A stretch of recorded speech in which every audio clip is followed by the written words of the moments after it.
Sieh deine Fehler ein, der Lohn sind Paläste aus Edelstein. Denn wir wollen nach Jannah, Jannat al-Firdaus al-Ala. Wir sind unglaublich viele, brüderlich zueinander und Liebe. Verbreiten ist eins unserer Ziele. Schau dir die Da'wah an. Mit dem allerbesten Adab schreiten wir vor, denn die Zeichen sind wahr. Ja, die Zeiten sind klar, Prophezeit von Rasulallah. Es ist Al-Furqan, einer der Namen des Al-Quran. Die kommenden Führer der Erde, die Vorreiter tragen die Lasten von Bergen. Brüder und Schwestern voll Ehre, denn wir folgen Propheten, Gefährten.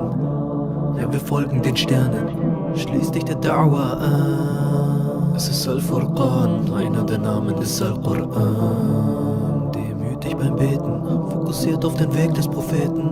Wir folgen Koran und Sunnah, die Welt gegen knapp 300. Tausenden Männer der Umma, der Sieg wird bald kommen, ihr werdet euch wundern.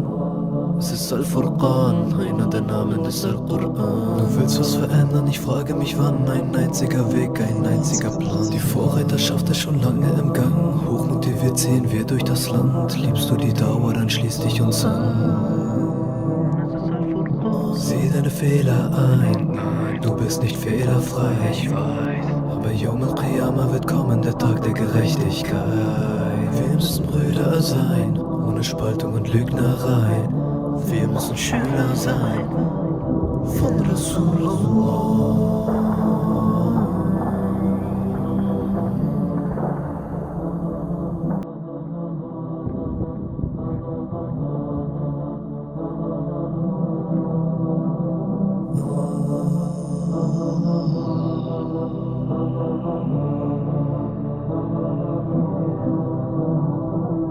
Sieh deine Fehler ein, der Lohn sind Paläste aus Edelstein.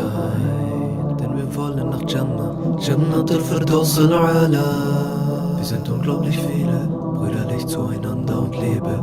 Verbreiten ist eins unserer Ziele. Schau dir die Da'wah an.